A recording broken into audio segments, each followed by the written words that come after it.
welcome to another video. I am here to play with makeup, so I'm just gonna use stuff I've been liking lately. I thought that I could start with catching up on my queue by first using my my ColourPop order. ColourPop shipping is a thing now, very slow. Competing with Pat McGrath for slowness as of right now. But my order from their big sale did arrive like a week and a half ago, and oh look, it's so cute. So I got these both for $16, which was the price of one. So of course I couldn't resist. I was really drawn to this one, and now I've actually really liked the Child palette ever since it was first revealed, but I just could never justify getting it because I just was kind of on a ColourPop break. But then when they released the Mandalorian palette with it, and then they put them both on sale for $8 each, so it was like buy one get one free essentially, I was like, okay, now's a good time for me to get both. So to start off with, the last time I used this priming Elixir, I didn't shake it, and I realized looking back that there's kind of like a color separation that happens. So I decided that I needed to use it by actually shaking it first. I also did actually finally go to the website to read the description, and it said 5 to 10 drops, and if your skin is excessively dry, use 10 drops. So I have come to the conclusion that I just didn't use enough. I'm just gonna use a lot more than I used last time. I filled up this entire vial and I just emptied it all on my face, and I swear my skin just looks straight up oily, and my hands feel oily. So I really hope this does something. So I guess we'll see. So anyways, let me just like wipe my hands off because oh my goodness. Glowing, glowing, glowing. I'm gonna use my JACLYN Cosmetics Under Eye Primer. Don't think this should surprise anyone. And even with my skin being this like oily feeling, the under eye primer is still going on top of it without much issue. If my foundation doesn't sit on top of this, I'm gonna complain. I'm gonna use my Hourglass stick foundation. I haven't really been using my other liquid foundations recently. They've kind of been like neglected. I don't know, it's just ever since I got my Hourglass stick foundation and my KVD balm foundation, I just like really don't want to use anything else because these are like super nice. I didn't wet a sponge. Oh no. I put this on and didn't wet my sponge. ABH Dewy Set Setting Spray because I never use it for anything else, and I'll just dampen up this sponge real fast and let it kind of grow in size. Well, the Hourglass one definitely sits better on the skin than the KVD one does, which for how much it costs it better. So I do personally prefer the Hourglass one, but I never can get it up to full coverage. Like the KVD Balm Foundation advertises full coverage and definitely gets there, but this Hourglass Stick Foundation, I can only ever seem to get it up to medium, and that's it. That's as far as we go. I'm gonna use this JX Professional Foundation in Ivory to really brighten up my face. I'm still kind of in a love-hate relationship with this, but I really want to make it work just because I bought it and I really can't return it. So I am kind of also using it to kind of just create some volume on my face as well. I'm gonna kind of put some right here. I'm just not so sure I like how oily it feels going on. Like I just still can't really get used to the feeling of the priming Elixir being oily. Like, and this is why I don't use face oils, is because I just don't like how greasy they feel. So I still don't know if I'm gonna buy the full-size version. Honestly, I highly doubt it just because it's so expensive, and I like just the user experience of oil texture seems to make me feel kind of icky. So I don't know if I'll buy it, but I can definitely see that it's a lot more effective now that I'm actually using it as intended. So I'm just using the JX Professional Concealer. It definitely goes on really nicely over top of all this like hydration, so that's nice. Trying to, you know, remember to use my cream products more, so I'm gonna use my Cosmetics stick. I do really love that Divine Neutrals collection, the Masterpiece collection. I love that collection so much, and I love the whole artistry concept that's going on with it. I think it is just so adorable. And you know, I went to art school, so the artist in me is like screaming. You know, I personally really enjoyed art history, and I want it so bad. I can't do it right now. I feel like if I had any goals as a YouTuber, it would be to end up on M's PR list. I think if that was accomplished, it would be like my ultimate goal, really, is to be able to be on M's PR list, or to like get a video opportunity to work with them or something. That would kind of really be my dream, because I love everything about M Cosmetics, which is so funny because I definitely do pretty crazy makeup looks on this channel, but you know, I still love a good neutral palette. I love being boring sometimes. And I feel like her aesthetic is it's definitely really up my alley. Like I follow a lot of artists who have an aesthetic that if they were artists for M Cosmetics, I wouldn't notice kind of a thing. This is just such a wonderful color. This is literally like the superior Fenty Amber. Like I don't even have Fenty Amber anymore. I got rid of it with no regrets after this came out. So because I'm going to be using powder blush, I'm going to powder my face, and like I do really want the Flower No Circus powder. I just don't have the money for it right now because the shipping is just, it's like whole other levels of outrageous, the shipping. It is a good powder though, like it is good. It's just really, really expensive. I don't really feel like I can recommend it to people because it's a very expensive powder. But if you get it, you would really like it. I actually have it in 2 colors, one of which is discontinued. I use the other one as a face palette, but this was just a 1 Mousseline Pastel, so you can see it just has the standard color setup here. Okay, so I'm priming my eyes with this Rare Beauty Always an Optimist primer. So my sister uses my Sephora account because, I mean, I'm Rouge, so she gets free shipping and I get her points. And she recently had to buy just a couple tiny little things. And so she was buying The Ordinary, and I figured if we're gonna be placing a Sephora order that I might as well go ahead and buy just one tiny thing for myself. This was back at the beginning of January, and I just wanted one tiny thing for myself. Like, I was like, I really could use some retail therapy, but I can't buy anything expensive. And then I remembered that I've been really, really, really wanting to try the Rare Beauty eye primer. I have heard so many good things about it from people with dry eyelids. I've used, this is my 3rd time using it now, and I will say, Blend Bunny, very primer particular. So primers that work on most mainstream eyeshadows are too smoothing for Blend Bunny. If you want the full pigment and no fallout with Blend Bunny, the mattes are so pigmented and they blend so easily, it's actually ideal to use the tackiest primer you're comfortable using. But because of that, I feel like for literally every other mainstream eyeshadow brand, it'll work really, really well because I'm telling you, this eye primer leaves 0 dry patches on my eyes. That in and of itself is a miracle. I already was having such good impressions on it because it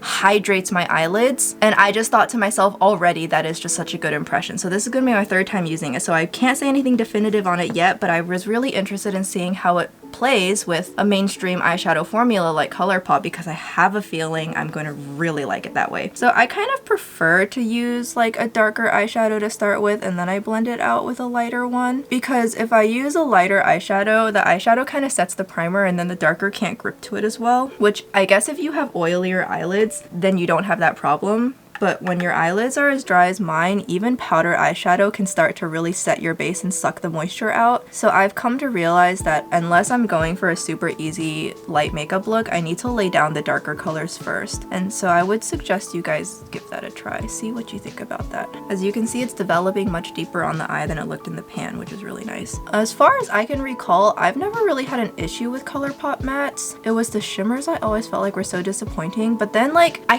definitely wasn't the only one who felt like everything they released in the entirety of 2020 just like sucked, and in the latter half of 2021 got better. I'm using Babyface now, and I'm blending that into the eyeshadow I just laid down. Like, I felt like everything in 2020 was so awful, and that was what really made me finally be like, okay, I just need to take a break from ColourPop. And so now I'm just gonna flip back and forth between these 2 shadows.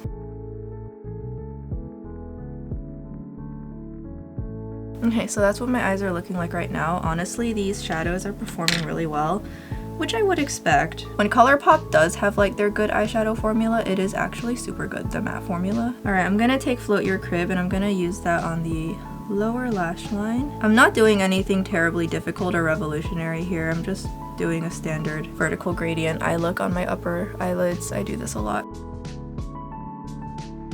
I think when I get my lash lift done again, I'm gonna tell the technician to do the tighter size for my left eye and then the standard non-tight size for my right eye. I think that might help offset how asymmetrical they tend to look. This definitely is making me really like ColourPop again. So I do kind of want to introduce a little bit of warmth into the look, so I am gonna take the shade Just Like a Tatooine for here. It's one of the few words I can pronounce well.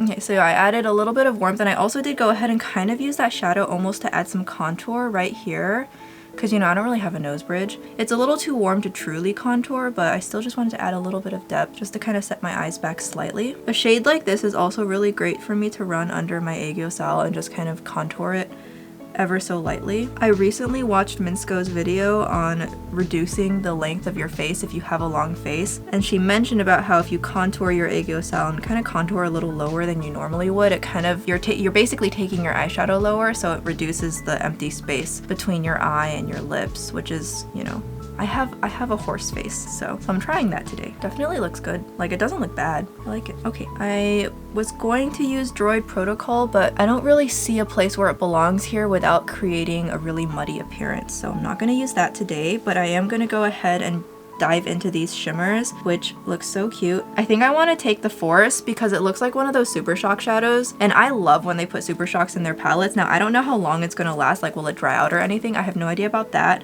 They claim that it won't do that, so we'll see. This doesn't feel as creamy squishy as it usually does. Did it arrive dry? Well, that'd be a shame. So I'm gonna use this on the center.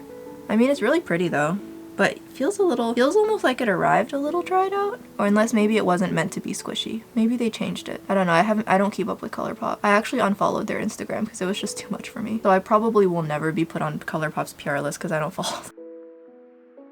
Maybe this isn't a Super Shock shadow. Maybe this is just a standard shimmer. It just kind of is like extra super shiny. I mean, it is really pretty. That's what it looks like. It has like a kind of translucency to it, which is why I like color. Some of ColourPop shimmers look like this and it's really nice. And I'm gonna take some of that on my lower lash line as well. Oh yeah, that looks really nice. Spreads out easily.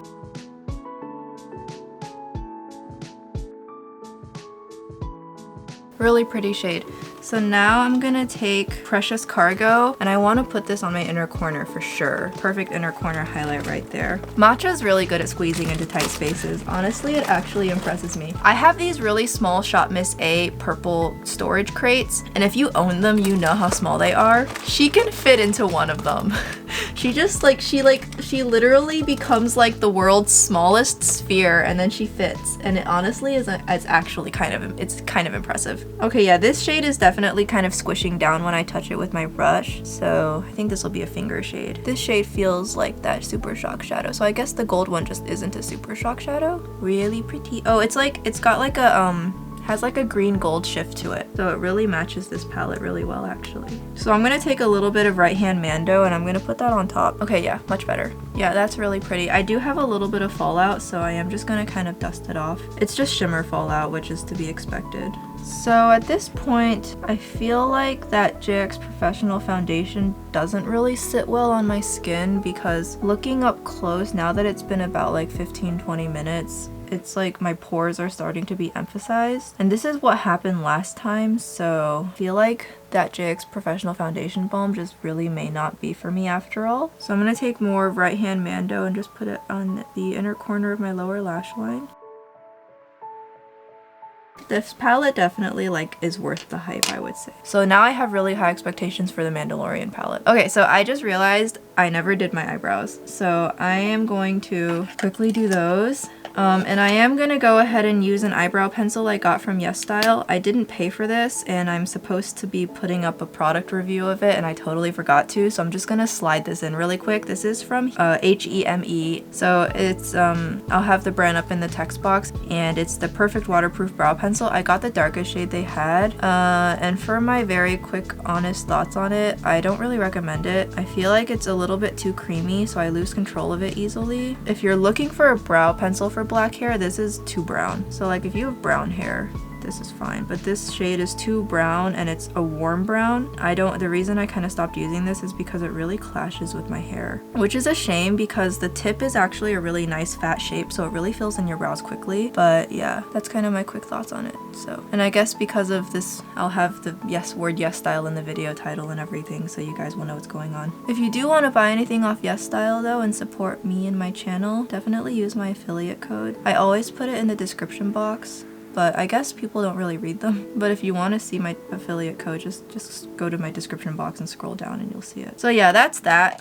Here's what it looks like. You can see very brown and it's very creamy, so it comes off pretty pigmented pretty quickly, so I can see it also being easy to lose control of because the tip is so fat. So just make of that what you will. I prefer a slightly waxier formula like Brow Wiz. So there's tons of other Korean brow pencils that I feel like are much better though. I haven't tried any of them because they never seem to make colors for black hair, which is kind of funny. You'd think they would. One of my cats is sleeping with it and he's like hugging himself. Like his paws are literally, I would take a picture if I could.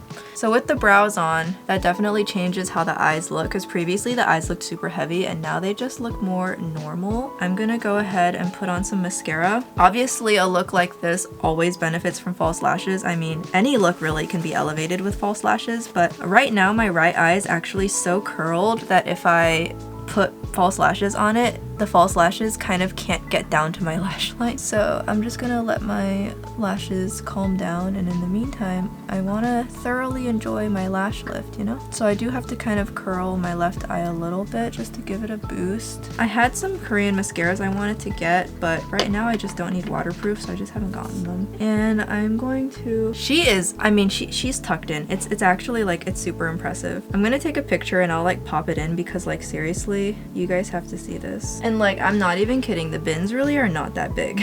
Let me put on this roller lash like I said I would. So as I've mentioned before, I feel like roller lash, it's like a light version of Lash Idol, which I haven't rebought yet, mostly just because of the price. I'm hoping that there's another mascara promo because that's the last time I got it. I got it for like 30% off, and that's the only reason I got it. It's very lengthening though, which is fine. So I like don't have lashes. Like, my lashes are so freaking awful. I wish I had long luscious lashes like all these other YouTubers do. Like whenever I watch Patty, I'm just like, wow, give me your lashes. Those lashes can make any mascara look good. Meanwhile, mine suck. If I like run it across the ends, I can get some length out of it, which is good. So like right now I'm just kind of seeing if I can add some extra length to my lashes. I do think roller lash is one of the better mascaras for like separation. So if you don't want your lashes to like clump together, then I would recommend this one because it definitely keeps your lashes pretty separated. I have noticed my lashes tend to look like I have like more individual lashes when I use this. And I forgot to do my bottoms first, so I'll just have to let this dry. And as I've mentioned before,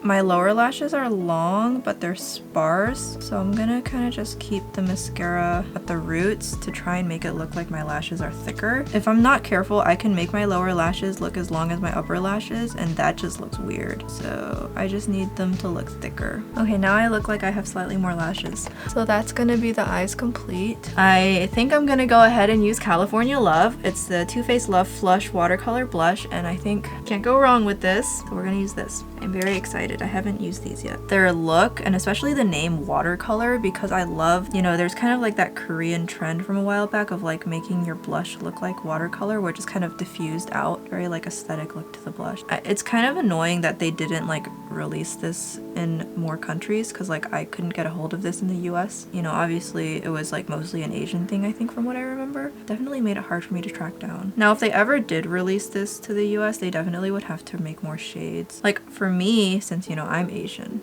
I find this to be really flattering. And actually these aren't totally matte. There's an extremely slight glow. Almost, it reminds me of like a cheek pop, but it's not the same because this is a powder formula. Yes, these are good, these are good. And I think there's actually more shades than just those 5. I feel like they like might have released more, or they were like limited edition ones, or they just expanded the range or whatever, but I can't get those. Okay, and I think I have a really good idea of what I want to highlight with.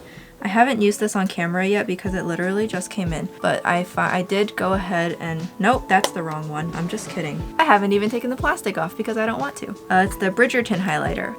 I got obviously the lighter one because the darker one is like never gonna work on me. I'm really excited to try this. I feel like this will be perfect. I got the lunar one when it was like 40% off, and I absolutely adored it. And so that was when I learned about, that was my first try ever using Pat McGrath's like highlighter formula, like the bakey ones. And I really liked it. So I didn't get Bridgerton when it first came out because I had already bought enough in December, so I couldn't get any more. But I did put my name on for the restocks. Told myself obviously I can't buy much in January, but I did tell myself I could get this because this is the lightest shade of highlighter from Pat McGrath that I would have, because the Lunar Nude one is ever so slightly dark. I can use it as a blush topper though. I have no idea what Bridgerton is about, so no connection to the show. I just really like the color. I'm going to use JACLYN Macaron just because that's the first thing I grabbed. And as usual, I just always overline my lips a touch. This is something else Minsko mentioned you can do, just like do an overline look, and then that can also shorten the distance visually of your face. Now she did mention when you have like visually short lips, you can lengthen it by doing a gradation. Show what she means by that a little bit. So what I'm gonna do is I'm gonna start with Burnie Nude from Roman. This is the Zero Velvet Tint formula. This is a good base, so I'm gonna use this as a base. And now my lips being dry, it's not like the best time to wear a matte lip, but I really want to try the Holika Butter Blur tints. I just don't have the money right now. But I do really want to try them sometime. Okay, so I have that on, and so I am gonna kind of do like another gradation lip. I feel like this might be a little too pink for this eyeshadow. I thought it would be more beige. So I'm going to take, actually I think it'll work if I take a darker shade. I'll just use very little of it. I'm using a Mersey tint, M4. Mersey makes like really interesting colors, and I'm just gonna like run this on the inside and just kind of do a very slight gradation. Now the Mersey tints are a lot more creamy and they're not as matte. I've heard some Korean YouTubers say they actually are like almost formula dupes for the Giorgio Armani Lip Maestros. I do not own any Lip Maestros. I cannot confirm or deny this. And I'm gonna use this shade to contour the corners of my lips. And now my lips look like a lot longer. I can always trust Minsko to come through for me. Okay, so that's what this makeup looks like. So I'm gonna take my hair down, and that's it. That's this look. I'm gonna zoom out a little bit, and that's what this looks like. I think I could have done a better job matching the lip, in all honesty. I don't think it's like the best match ever, but it's not too bad. I just like couldn't resist having a slightly bolder lip today, even though my eyes are already so much. But yeah, I hope you guys enjoyed this makeup look. I hope you guys didn't mind me just wanting to ramble a little bit about makeup for a bit. Filming is kind of when I can just like turn my brain off and not think about all my problems, so I always enjoy the chance to do that, and sometimes I just want to talk about makeup. So yeah, I hope you guys enjoyed this video. I love this. I love how this turned out. So I'm gonna take photos of this for Instagram, and then I'm gonna call it a night. And in the meantime, I will see you guys in the next video. Bye-bye. And don't forget that I'm currently taking questions for my 1K subscribers Q&A, so if you have any questions about me or my cats, please do feel free to leave it in the comments, or you can go to my community post and post it there. I'll be collecting from comments of multiple videos before I film it. I'm probably not going to be able to film it until after I get back from my surgery, so you guys, that means you guys have plenty of time all month to get your questions in, and then I'll be able to film it, and hopefully that means I'll have plenty of questions. So please definitely go and ask here or on that post. I'll be looking everywhere for the comments. That's it. All right. Bye-bye.